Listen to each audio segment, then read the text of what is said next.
We're almost 40 days into my entrepreneurial journey. I want to talk something a little more generalized today, if that's okay. But first, we got to go over what I did today. So what I did today, texted my for sale by owners. So I messaged 10 new FSBOs. That makes it, I believe, 70 for sale by owners I initially contacted. After that, I called my for sale by owner back that I visited in Frankfurt on Saturday. Had a really great conversation with her, and she is on the cusp of potentially being my first listing. The call went very well. I offered to host her home open on Sunday without signing a contract, right? With that being said, there might be legalities with that where I might have to sign some sort of contract either way, right? But if that does go through, we are in a good position to have my first listing. Okay, so on top of that, it went from her saying, no, I'm never going to work with a realtor, to I'm not going to rule it out just yet. See what I did there? Because I'm genuinely interested in her. Okay, so that huge win. Huge win today.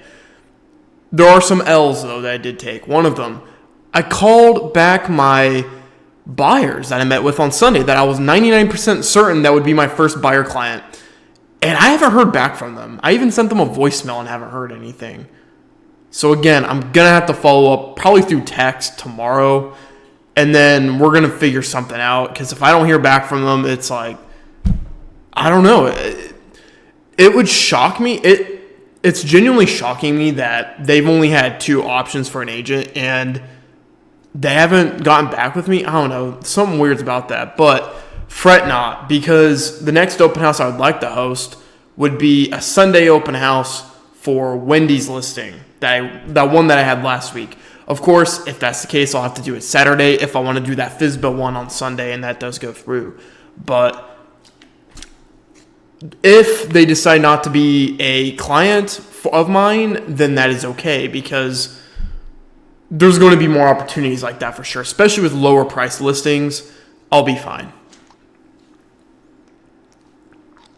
Another L that I took today, I didn't call the FSBOs I texted last week. Huge L. Okay, that's not acceptable at all. Like, that's not the standard. I need to be sure. Like, it's so easy to just make 5 calls. Okay, why did I not do it? I was too nervous. That's it. I was too scared. I was too doubtful. When I get into this far into the industry, the fact that I met with a for sale by owner I never met, okay, and I had a listing appointment with her. The fact that I did that, why am I still afraid to pick up the phone? It's not a matter of why I'm afraid. It's a matter of how can I get myself to not be afraid and not be doubtful of myself. Ugh. I don't know why I got something in my ear. But the important of the matter is that I end up learning to actually do that properly, right? So what else did I do today? Well, I had coffee with my great aunt, Beverly. Really nice. She's the one that recruited me to Keller Williams. So it was great talking with her. She gave me tips about open houses that I think are going to be very useful moving forward as far as converting into buyers goes. Okay. What's the plan tomorrow then? The plan tomorrow, same thing as always. Okay, I'm following up. I'm making follow-up calls. I have to follow up with calls. I have to. It's necessary. Now I want to talk about the things that I originally wanted to talk about. And that is the things that have been on my mind. I was talking with Beverly. I was talking with Tyler. I was talking with the receptionist, Ashley. I was talking with everybody. And the thing that I've come to the conclusion of is in that video that I made about being blessed in life, where I felt like I stood out my entire life. When I was a young kid, my stepdad berated me. He thought my twin brother and I were weird. He didn't understand how we were, and he was very, very judgmental and not really loving at all. He was not loving at all. Okay, it's genuinely not a good dude. That wasn't just the only factor as far as feeling alienated goes. It also had to do with the fact that when I moved to Brown County back in 6th grade, I felt broke. All my friends had nice stuff. Their parents gave them computers. They had their own little thing. Their parents were still married. Their parents owned a house. And they had that connection. Okay? And that's important because that has been the genuine theme throughout my entire life is I've always felt out of place.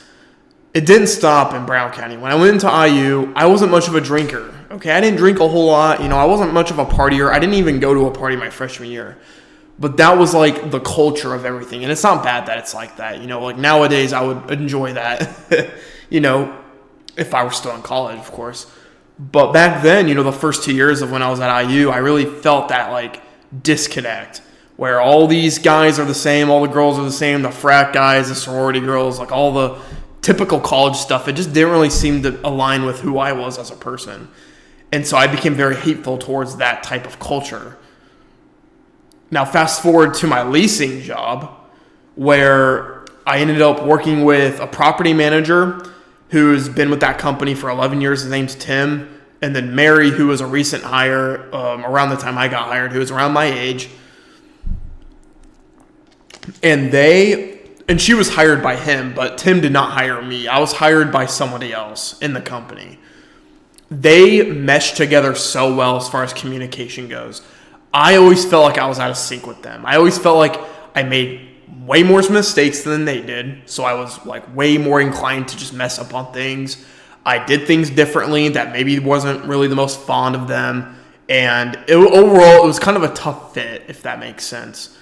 Now, of course, I love them. They're great people. Genuinely, I don't want to work for another boss other than Tim. And I wrote a letter to everyone in that place. But the fact of the matter stands, I felt isolated. I felt different. I felt weird that my entrepreneurial mind just was not aligning with everybody that I was meeting in my everyday life. And that's not saying it in a narcissistic way. It's just saying that I felt like I wasn't really understood. I never had the opportunity to show people what I actually think about every day. I never actually had the opportunity to really hone in on things that I care about and show people what my value truly is. Everything has changed in the last 38 days. Everything. I don't feel that way anymore. If there's any way I feel that way, it's because of my age. It's because of my experience level. It's because I don't have a large sphere of influence. But that's not important. What's important is that I don't feel alienated anymore. Because I am in a room full of winners. I'm in a room full of people who have made millions, not just in sales volume. They've actually are millionaires. I sit in the same room as them every single day. I work with successful people who have rich mindsets, abundance mentality, generational wealth building, decades of experience, and I'm with them every single day. I am sitting in a room in an office of entrepreneurs who are driven and dedicated to sustained success. And that is all I really care about when it comes to this stuff. Everywhere else I've ever been, no, I didn't get that feeling. Entrepreneurialism is not something that is often promoted to in the public. And if it is, it's all about the be your own boss, make your own hours. I want to start a business, screw the system's rigged. No, that's not what it's about. Entrepreneurism is about creativity and believing that you have a superpower that you want to provide to the world. That you have something, you have value, that you want to build and create something and give it back to people. Now, this is not dissing jobs. A lot of people my age get the false impression that you have to be a business owner. You have to do these things. And having a 9-to-5 W-2 is bad. There's nothing wrong with having a W-2 job. Absolutely nothing. As a matter of fact, if I had a boss like Tim, why would I be upset about that? Why would I be upset if I had a boss that I loved? Why would I be upset about a job that I liked? If you love your job, you make good money, what's wrong with that? There's genuinely nothing wrong with that at all. But for some reason, society is either pushing us to go to college or get us to hate college through entrepreneurialism and drop shipping businesses and self-improvement YouTube channels. Right? So believe me when I say this, no matter what route you go through, there's always a route for you And ultimately, depending on where your life takes you, you'll likely go to the one that is your automatic default. I've always known I wanted to be an entrepreneur. When I was a kid, I would sell rocks. I would sell fossils that I found in my home, and I would just sit down outside, sell them to people. Hey, come over here. You want some fossils?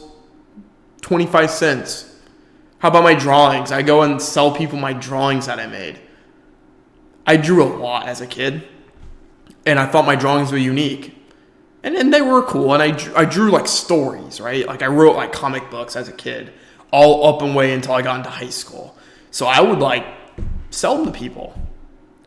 I would trade Pokemon cards. I would trade WWE action figures. Like everything to me was a business.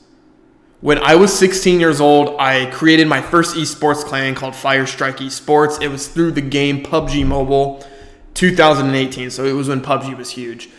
I created my own esports organization that was really, really high performing, huge Discord server, huge fan base. I even had a YouTube channel and everything, logo, branding, you name it.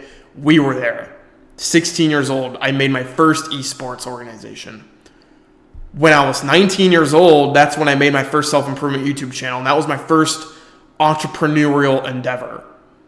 I wanted to make money selling courses, selling self-improvement content for young men. Now, this was during the manosphere phase, where the manosphere was really starting to gain traction, Andrew Tate, all that stuff. I wouldn't say I was far on board with the red pill, but it was a big part of my life. Like I was like very much like men and women can't be friends, and just a lot of messed up stuff that just isn't true. Thankfully enough, I ended up going down that route, and it really wasn't good for me. I actually had a really dark time of my life during that time, around end of 2022, early 2023. Really dark time of my life. It was grim. Really grim. I don't want to go into detail about it, but it was not, I wasn't suicidal, but it was a really scary time of my life. Like I was going to go to hell, essentially. I'm sure a lot of the people that I went to my Christian club with was probably thinking if I didn't clean up my act. Okay? No, I didn't do any crimes. No, I'm not going to say that. I didn't do any crimes, but when I realized that self-improvement YouTubing wasn't my thing, I took a 2-month gap where I was a lifeguard in Brown County with my closest best friends from high school, and I didn't care about entrepreneurialism anymore. I wanted to wait for the opportunity to come. I was like, I'm just going to ride the wave this summer. I'm not even going to think about making money. I'm not going to think about putting the weight of the world on my shoulders. I'm just going to enjoy life. And you know what? It was the happiest I ever was. I don't think I was ever happier since then. I looked great. My physique was phenomenal. I still think I have a good body, but especially back then, I looked diced. I had full shredded abs. I was tan. I was lean. I was muscular. I was more blonde than I am now, too. But fast forward to September of 2023, junior year of college starts. I read a book about real estate investing. And after that, here we are. I read a book on real estate investing. I didn't see how I could build a career in investing, so I went ahead and became a realtor instead. Here we are, 40 days. This is the real entrepreneurial journey I had. And yes, this is technically my first venture, but it's really not. I've been an entrepreneur my whole life. 22 years. More like 25 if you include sentientism in that. So I have experience. This is my natural thing. I didn't know if real estate was going to work for me, but now I know that it will work. You know why? Because I naturally was drawn to it. I love relationships. I love helping people. I love building connections. But on top of that, I love the freedom I get to finally do the thing I was meant to do in this life, which is to teach people what I've learned and tell people stories. And this is my career. So, with that being said, what does this have to do with anything? I want to talk to you if you're watching this video and you are looking to become an entrepreneur. You're young, you're hungry, you're driven, Maybe you didn't get everything you wanted as a kid. Maybe your parents couldn't even give you anything for your birthday, but then you saw your friends get computers, laptops. They had girlfriends. You didn't have a girlfriend. They were athletic. You weren't. Whatever it may be. You feel like you deserve something in this world. And I'll tell you what, you don't deserve anything, but if you put in the work, you'll earn it. Now, if you get this drive, this hunger, this feeling of I need to be somebody, not just for me, but for the people in my life, and you're not overly indulgent in yourself in the sense of I need to help them, I need this, and I'm going to put the weight of the world. No. If you're thinking that way, get that out of your head. In Fight Club, it's called self-improvement, self-masturbation. That's exactly what it is. So if you are that young entrepreneur out there, I just want to say, surround yourself with people who are going to elevate you in your life. Surround yourself with people who you want to become.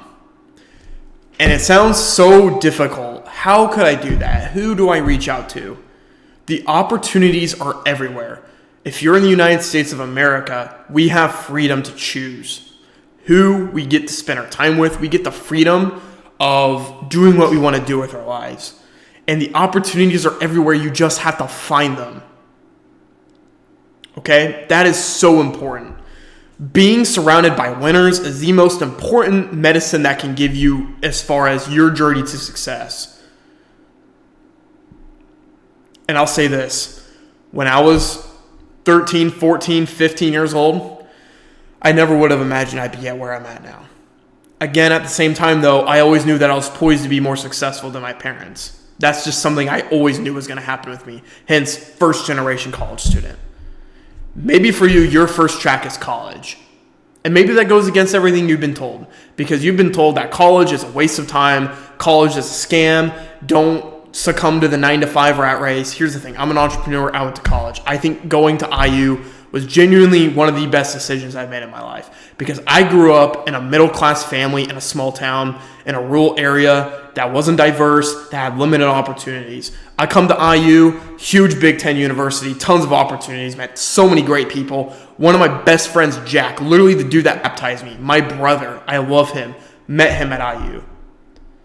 And I almost got in for free. I didn't have to pay any tuition. So was college really a bad choice for me? No. Because it helped me get to where I'm at now. But maybe college isn't your choice. Maybe your parents already went to university and you don't really see the tangible value of you going to college because you already have those connections of successful people that you can talk to, that you're in a great area. And if you're not any of those things, better start hitting those books in school and start going to a good college. It doesn't have to be a college that's hard to get into. IU is easy to get into and it has great opportunities. Like I said, the opportunities are in plain sight. You just need to find them, and that is the most important thing that you can do. Now, with that being said, I want my future self to watch this video because I want to ask myself, what do I have to doubt now? I should have no doubts in my mind that I'll be successful. Millionaires, six-figure income earners, $300,000, $600,000 in net income earners. Tell me I am doing the right things, I'll make a lot of money. And you know what? This isn't out of spite. This isn't out of negativity. But it's funny how everything goes in full circle where I didn't get anything as a kid. I didn't get the girl I wanted in school. I didn't get this. I didn't get that. But guess what? Now I am. It's all coming in full circle now. You know why? Because I seized the opportunity. Because I wanted it more than anybody else did. And because I'm recording videos just like this. I will be successful. And that's the argument of if I already am, which I think I am. I am by far the youngest person in the office that works in the office full time. There is a sub office that has younger agents over there, but as far as the office that I go in Carmel, by far the youngest. If I win Rookie of the Year this year, which I have some steady competition. There's a lot of agents that I met who are new, who are very sharp and got their skin in the game, which I love. I love to get ideas from them. But if I do end up winning that Rookie of the Year, I think it's going to be time to write my first book, and it might be sooner than I thought. I want to write a book on, and this is completely off topic, and if you want to quit this video, we're done talking about the main topic, but I truthfully want to write a book about what I have learned to become successful in your early life. How to build success. And I want it to be almost a bibliography of my life. How did I go through all this stuff? And not in the sense of overindulging in me, but considering the person reading the book. How it can benefit them. Talking about them, but telling it in a story that's about me, but you're in my point of view. Where it feels like you are me in the book. So it feels relevant to your life. I want that. Because I think there's so many people my age, or so many people just in general. I don't care if you're 40, 50, 20, 13, and you're just looking into this stuff. I don't care how old you are. There are people like me out there who didn't get what they wanted, who feel like they were kind of empty-handed, that they have a chip on their shoulder. They got something they need to prove. And it's not out of negativity. It's not out of spite. It's out of motivation. You see the opportunities and you want to take it. I want to help those people. I want to help those people who are motivated to become successful, and those people who didn't get everything. Didn't get everything in life. They didn't have a stable life growing up. They have, everyone's got problems, okay? I'm not denying that, but I'm saying I came from limited opportunity. Now, with that, there was almost a limited opportunity because I had parents that loved me, and I am eternally grateful for that. I have a twin brother, okay? He is everything to me. I love him more than life itself. I care about him more than my own life. Truthfully. Nothing is more important than him. I got a sister that I do love. Our relationship's struggling a little bit right now, but I do love her, of course. And I got an older brother. And relationships, again, is a big part of my life. So what am I going to conclude in this video? Because it is kind of a longer video. What am I going to conclude? I would say look at the opportunities that are right in front of you. I would say, where are successful people meeting? Where are they? Find them. Guarantee you they're closer than you think. I started in Brown County. I lived in a trailer park with a single mom, with my twin brother, in a small little area in Brown County, in a trailer park that had cracked gravel roads around it, that was rural, no Mexican people, no Hispanic, no black, no Asian, all white people. Look at me now. I'm in one of the richest places in the Midwest as an entrepreneur at 22 years old. And honestly, I want to give credit to myself, but really, I got to give credit to the people that have got me there. And if you're watching this, you know who you are. This is a really good video. I think because it's 9:30, I had more to talk about. But let's go ahead and continue this tomorrow. I could talk more if I wanted to, actually, but we'll see how everything else goes, okay? Thank you guys for watching. I'll see you guys on day 39. We're almost at day 30. Take care, guys. See you soon.